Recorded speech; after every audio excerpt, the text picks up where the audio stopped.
প্রশ্রয় দেওয়াটা মানে আমরা নিজেরা দিচ্ছি না কেউ কেড়ে নিচ্ছে না কি হচ্ছে অ্যাকচুয়ালি কার হাতে কন্ট্রোল কি হচ্ছে আমরা কেউই জানি না।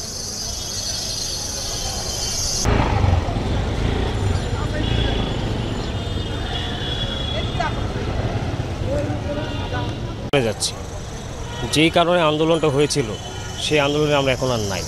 কেন আমাদের গির্জা মন্দির এগুলো উপরে আঘাত করা হবে?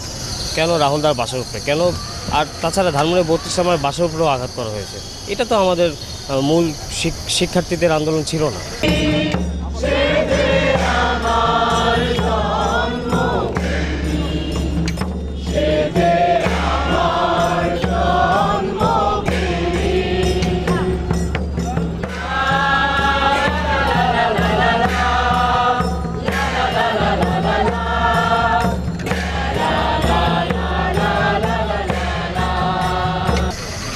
তো আমার মূলত টপিক হচ্ছে যে আমরা আসল জায়গা থেকে কেন সরে যাব, কেন আমরা মানে এখনও আমার কাছে মনে হচ্ছে না আমি আমার নিজের কথা ঠিকঠাক মতো বলতে পারবো।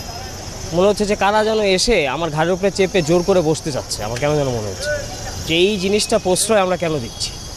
প্রশ্রয় দেওয়াটা মানে আমরা নিজেরা দিচ্ছি না কেউ কেড়ে নিচ্ছে না কি হচ্ছে অ্যাকচুয়ালি কার হাতে কন্ট্রোল কি হচ্ছে আমরা কেউই জানি না।